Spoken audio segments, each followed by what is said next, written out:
جو عوام ہے اس کا دل توڑ دیا ہے. اس نے عوام کو ایک ایسا شوق دیا ہے کہ اس کی وجہ سے ان کو کوئی خوشی اب خوشی نہیں لگتی ہے. اور اس کے بعد پھر اس تمام رجیم چینج کے بعد جو معاشی مسائل پہلے ہی بہت تھے، اس کے بعد جو معاشی مسائل عوام نے دیکھے ہیں، عوام کا کچومر نکل گیا. تو اس کے بعد وہ بیچارے اپنی روزی روٹی کے چکر میں اتنے بری طرح سے نڈھال ہو گئے ہیں کہ اب انہیں یہ جو دن ہے سیلیبریٹ کرنا، عید، تہوار، شبراتیں، 14 اگست، 23 مارچ، اب ان کے لیے کوئی معنی نہیں رکھتے. ان کے لیے ہر دن اب ایک جیسا دن بن گیا، کیونکہ وہ کہتے ہیں بھی ہمیں تو ہر روز محنت کرنی ہے تو ہم نے روٹی کھانی ہے. تو یہ جو صورتحال بن چکی ہوئی ہے، اور پہلے تو یہ ایک طبقہ تھا، اب اس طبقے میں بہت بڑا اضافہ ہو چکا ہے. جو بہت بڑی آپ کی مڈل کلاس ہے، اس میں سے بہت سارے لوگ جو سفید پوش طبقہ تھا پہلے، وہ بیچارے اب غربت کی لکیر کے نیچے آ گئے ہیں. تو یہ جو آپ نے پورا ماحول 2 سال میں کریٹ کیا اتنی محنت کے ساتھ، یہ اس کا شاخسانہ ہے کہ آج لوگوں کے اندر وہ جوش جذبہ ہمیں کم نظر آتا ہے. لوگ محبت آج بھی پاکستان سے کرتے ہیں، اور اسی لیے وہ دل ان کے دکھے ہوئے ہیں کہ پاکستان آج اس حال میں کیوں ہے. یہ تو وہ خواب نہیں ہے جو علامہ اقبال نے دیکھا، جو قائد اعظم نے دیکھا. تو آج ہم اس حال میں کیوں ہیں؟ یہ جو چیز ہے، یہ جو تکلیف ہے عوام کی، وہ پاکستان سے محبت کی ہی عکاس ہے ایک طرح سے دیکھا جائے تو.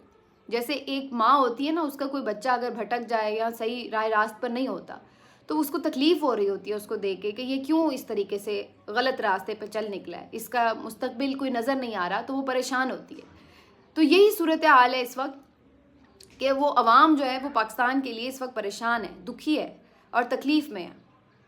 تو یہ جو ایک اب روایتی بات آ جاتی ہے کہنے کی کہ ہم عہد وفا کریں گے، تجدید عہد وفا کا دن ہے، یہ ہے وہ ہے.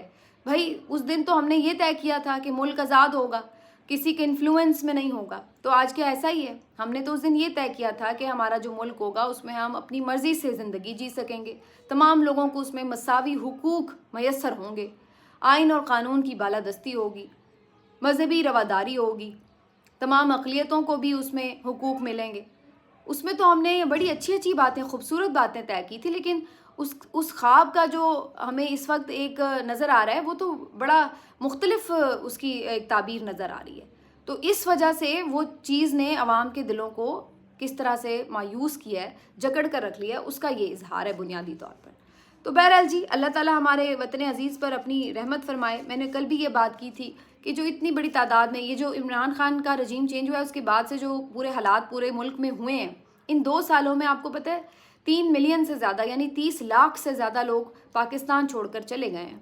تو یہ کیا چیز شو کرتی ہے؟ اور ان میں یہ نہیں ہے کہ کوئی سارے مزدوری کرنے گئے ہیں، ان میں آپ کی پڑھی لکھی جو کریم جو ہے نا وہ گئی ہے نکل کر. ڈاکٹرز گئے ہیں، انجینئرز گئے ہیں، IT پروفیشنلز گئے ہیں. انہوں نے پاکستان کو چھوڑا ہے اور وہ چلے گئے ہیں کیونکہ انہیں یہاں پہ کوئی فیوچر اپنا نظر نہیں آتا. تو یہ جو صورتحال ہے اس کا ادراک نہیں ہے کسی کو. یہ چند لوگوں کی اناؤں کی بھینٹ چڑھا دیا ہے اس پورے 25 کروڑ عوام کو بھی، ان کے خوابوں کو بھی، اس پورے خوبصورت وطن کو بھی، اور اس وطن سے جڑے ہوئے جو محبت کے جذبات ہیں ان کو بھی. اس وجہ سے آج لوگ جو ہیں وہ تکلیف میں ہیں. بہرحال اللہ تعالیٰ ہمارے وطن پر رحم فرمائے. آج کے دن کے لیے عمران خان نے آج پیغام بھیجا ہے جی، اور عمران خان کا پیغام یہی ہے کہ جب تک آئین کی بالادستی نہ ہو، جب تک حقیقی آزادی نصیب نہ ہو، تب تک کسی چیز پہ کمپرومائز نہیں کیا جائے گا. اور انہوں نے کہا ہے کہ یہ وطن ہمارا ہے اور اس کو جس مقصد کے لیے بنایا گیا تھا اس مقصد کو پورا کرنے کے لیے یہ ضروری ہے کہ حقیقی آزادی نصیب ہو. یہ تھوڑی مطلب تھا کہ انگریزوں کی غلامی سے نکل کر کوئی اور غلامی میں آپ چلے جائیں. اگر آج بھی ہماری یہی صورتحال ہے کہ ہم نے جو جیسے ہمیں پرووائڈ کر دیا گیا ہے کہ یہ لو حکومت، بس یہی آپ کی حکومت ہے، یہی آپ کے حکمران ہیں، انہی کو فالو کرو، تو یہ تو پھر کوئی آزادی نہ ہوئی، یہ تو غلامی ہے کہ جن کو چوز کیا ہے وہ تو ہمیں ملے نہیں حکمران کے طور پر. تو یہ کہاں کی آزادی ہے؟ تو یہ اسی طرح سے آئین اور قانون کی جو بالادستی کی بات ہے، آپ کو معلوم ہے کہ کبھی پاکستان میں قانون نام کی، آئین نام کی کوئی چیز ہوا کرتی تھی؟ مجھے تو آج کہیں نہیں دکھتی. اگر آپ کو دکھے تو مینشن ضرور کیجیے گا. تو یہ خان کا پیغام ضرور ہے، لیکن اگین وہی بات ہے کہ اس پیغام تک خان تو کھڑا ہے لیکن اس کے پیچھے کتنے لوگ کھڑے ہیں، یہ بڑا امپورٹنٹ ہے. اور یہ بھی دیکھنا ہوگا کہ 23 مارچ 1940 کا یہ پیغام ہم نے 14 اگست 1947 کو تو تعبیر ہوتے دیکھا، لیکن یہ پیغام کیا آگے ہم حقیقی آزادی کا پیغام کہتے ہیں، کیا واقعتاً یہ بھی کبھی تعبیر ہوگا یا نہیں، یہ دیکھنے کی ضرورت باقی ہے. اس حوالے سے اب صرف پاکستان میں ہی نہیں، بیرون ملک آوازیں بھی اٹھ رہی ہیں. امریکہ میں ایک قرارداد منظور کی گئی ہے ایوان نمائندگان میں، اور جیسے کہ میں نے آپ کو بتایا تھا کہ جو ڈونلڈ لو کی ہیئرنگ تھی اس کے بعد اس بات کا بالکل امکان بھی موجود تھا کہ اس سلسلے میں باقاعدہ مزید بات آگے بڑھے گی. تو اس سلسلے میں جی ایک قرارداد منظور کی گئی ہے 50-0، یعنی 50 لوگوں نے اس کے حق میں ووٹ دیا اور کسی نے اس کی مخالفت میں ووٹ نہیں دیا. اور یہ قرارداد کہتی کیا ہے؟ یہ قرارداد کہتی ہے کہ پاکستان میں مکمل جمہوری اصولوں کے اوپر جو بنیادی حقوق ہیں ان کے لیے استحکام ہونا چاہیے. بحالی جمہوریت کے لیے انہوں نے یہ قرارداد منظور کی ہے، اور ساتھ ہی ساتھ وہ انسانی حقوق کی اس میں بات کرتے ہیں کہ انسانی حقوق کا خیال ہونا چاہیے. جو اس وقت پاکستان میں ہمیں نظر آ رہا ہے ایک پورا کیوس ہے، اس کو بالکل پروب ہونا چاہیے. جو خاص طور پر الیکشن کے حوالے سے شکایات ہیں ان کا ازالہ ہونا چاہیے. تو اس حوالے سے وہاں پر یہ ایک قرارداد منظور ہوئی ہے. یہ ایک طرح سے تو خوش آئند بھی ہے کہ پاکستان کے جو یہ جمہوریت کے حوالے سے معاملات ہیں وہ پی ٹی آئی نے اور ان کی جو انہوں نے ایک پوری کیمپین ہم نے دیکھی اس کی وجہ سے ایک امپورٹنٹ اس کو یعنی آپ یہ سمجھ لیجئے کہ اس کو اتنی امپورٹنس مل گئی ہے کہ وہ سب کی نظر میں آ چکی ہے. تو یہ بات تو اپنی جگہ خوش آئند ہے. بہت سے لوگ اس کو اس انداز سے بھی دیکھتے ہیں کہ یہ تو ہم ایک طرح سے یہ کہہ رہے ہیں کہ جی ہماری مداخلت ہے ہمارے اندرونی معاملات میں، ہمارا الیکشن ٹھیک ہوا یا نہیں ہوا، اس سے امریکہ کیا لینا دینا ہے. تو بات یہ کہ امریکہ چونکہ سپر پاور ہے وہ تو ہر ایک کے ہی الیکشن کے اوپر کچھ نہ کچھ کامنٹ بھی کرتے ہیں، آبزرور بھی کرتے ہیں، اور مختلف جو انٹرنیشنل جب ہم گلوبل ولیج میں رہتے ہیں تو آپس میں ایک دوسرے کے جاتے ہیں. ابھی رشیا کے ہوئے ہیں، ہم نے دیکھا ہماری طرف سے بھی مبصر مشن گیا تھا. تو یہ بیسکلی جب آپ کے نیشن ٹو نیشن ریلیشن شپ ہوتے ہیں تو اس میں یہ بات امپورٹنٹ ہے کہ جو حکومت وہاں پر موجود ہے کیا وہ آئینی اور قانونی طور پر ایک جائز حکومت ہے، اور کیا وہ واقعی جو وہاں کی عوام ہے اس کی ایک ٹرو ریپرزنٹیشن ہے یا نہیں ہے. تو یہ اس حوالے سے اس تناظر میں تو یہ امپورٹنٹ بات ضرور ہے. باقی ہمارا سسٹم اتنا بے مثال ہونا چاہیے کہ واقعی کوئی اس کے اوپر انگلی نہ اٹھا سکے. اصل بات یہ ہے.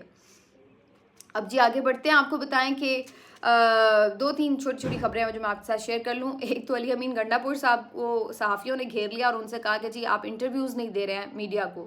تو اس پر علی امین گنڈا پور صاحب نے ایک بڑی انٹرسٹنگ قسم کی شرط رکھی ہے اور انہوں نے کہا ہے کہ جی میں تو انٹرویو دے دوں گا لیکن میری ایک شرط یہ ہے کہ میرا انٹرویو لائیو جانا چاہیے، ریکارڈڈ نہیں کراؤں گا. تو یہ بیسکلی بڑی اسپننگ قسم کی سٹیٹمنٹ ہے علی امین گنڈا پور صاحب کی، کیونکہ سب کو معلوم ہے کہ وہ ذرا دبنگ بولتے ہیں، کھل کے بات کرتے ہیں. تو ہر چیز ان کی لائیو اگر جائے گی تو مسائل ہو سکتے ہیں ٹی وی چینلز والوں کے لیے بھی. تو انہوں نے بھی ایک طرح سے انہیں چیلنج ہی کیا ہے کہ بھئی اگر آپ میرا انٹرویو کرنا چاہتے ہیں تو وہ لائیو جائے گا، ریکارڈڈ نہیں، تاکہ کوئی چیز آپ کانٹ چھانٹ نہ کر سکیں. تو اس کے بعد پھر سارے جو رپورٹرز تھے تھوڑے پیچھے ہو گئے، کسی نے زیادہ پھر دباؤ نہیں ڈالا. لیکن میں یہ سوچ رہی تھی کہ صرف علی امین گنڈا پور صاحب ہی کیوں، ہم نہیں دیکھ رہے کہ مریم نواز کوئی انٹرویو دے رہی ہیں یا کوئی اور باقی مراد علی شاہ صاحب یا اس طرح. تو چیف منسٹرز جو بھی ہیں ان کو چاہیے کہ وہ میڈیا کو انگیج کریں اور انٹرویوز دیں اور سوالوں کے جواب دے سکیں. لیکن یہ تو آپ طے شدہ بات ہے کہ خاص طور پر شریف فیملی کے حوالے سے تو آپ جان چکے ہیں، یہ ایک اسٹیبلشڈ فیکٹ ہے کہ یہ لوگ صرف اپنے گنے چنے فیوریٹ لوگوں کو انٹرویو دیتے ہیں، اور وہ بھی عام طور پر طے شدہ ہی ہوتے ہیں کہ جی کیا بات ہونی ہے کیا نہیں ہونی. اور اگر کوئی آؤٹ آف سلیبس کویشچن آ جائے تو پھر ان کی ہوائیاں اسی طرح اڑتی ہیں جیسے مریم نواز کی اڑی تھی منصور علی خان کے پروگرام میں، پوڈ کاسٹ میں، جس میں وہ کہہ رہی تھی کہ یہ بند کرو، کیمرہ بند کرو. تو یہ والی ان کی صورتحال ہوتی ہے.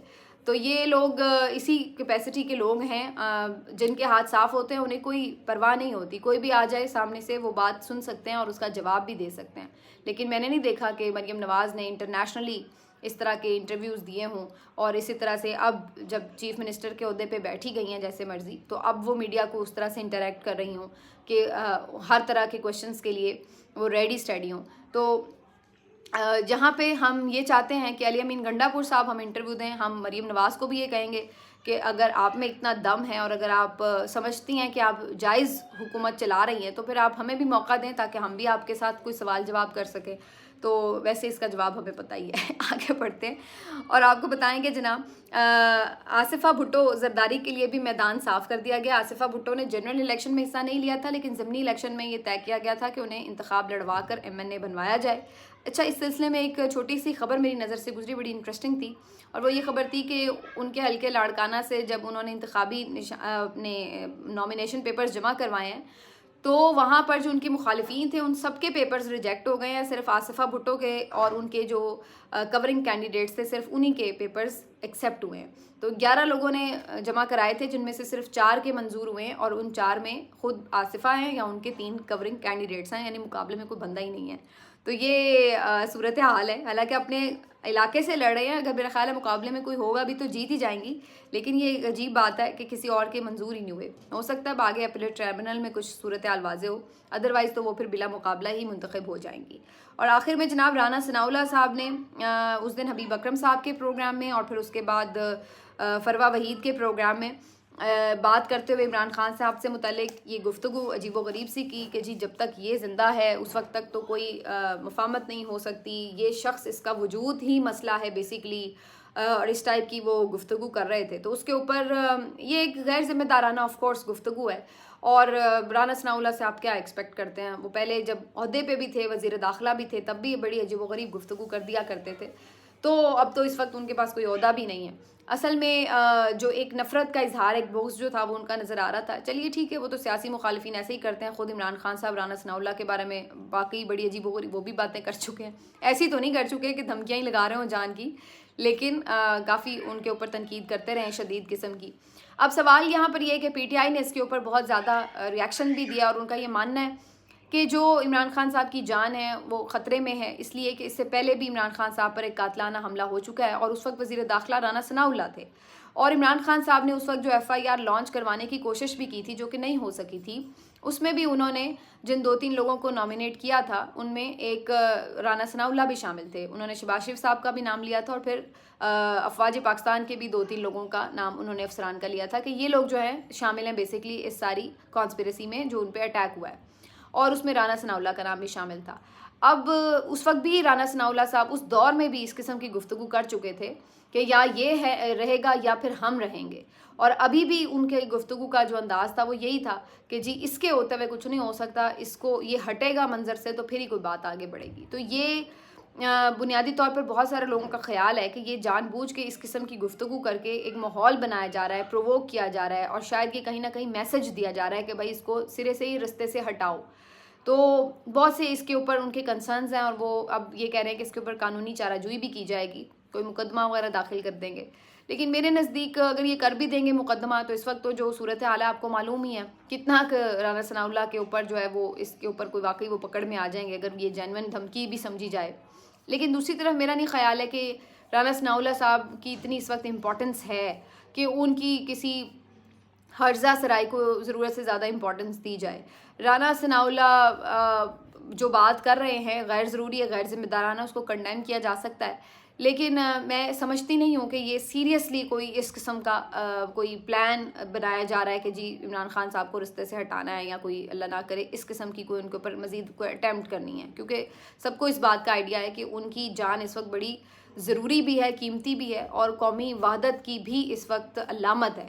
تو میں نہیں سمجھتی ہوں کہ کوئی اس حد تک بے وقوفی کا سوچ رہا ہے یا کرے گا، لیکن اللہ سب کو حفظ و امان میں رکھے. لیکن یہ جو ایک کنٹینیوسلی آپ ان کی شکست کا اعتراف ہے وہ دیکھ لیجئے کہ یہ اپنی شکست کا اعتراف کرتے ہیں کہ وہ شخص جو جیل میں بھی ہے، وہ شخص جس کو آپ نے ہر طرح سے کرش کیا، اس کی پارٹی کو کرش کیا، اس کو سزائیں بھی سنا دیں، ہر طرح کا ظلم و جبر اس کے کارکن پہ بھی کر لیا، اس کے باوجود بھی آپ اتنے ہارے ہوئے ہیں، شکست خورد ہیں اس کے سامنے کہ آپ اس بات کو تسلیم کر رہے ہیں کہ ابھی بھی وہ آپ کے اوپر اکیلا بھاری ہے، حالانکہ آپ سب اکٹھے ہیں، پھر بھی وہ آپ پہ بھاری ہے. اور اب آپ اتنے ڈیسپریٹ اور مایوس ہو چکے ہیں کہ آپ سمجھتے ہیں کہ جب تک وہ زندہ ہے آپ کی دال نہیں گلنی، آپ کہیں اس کے سامنے نہیں کھڑے. یہ بات حقیقت ہے کہ اب وہ اتنا بڑا ہو چکا ہے کہ آپ سب اس کے سامنے بونے دکھائی دے رہے ہیں.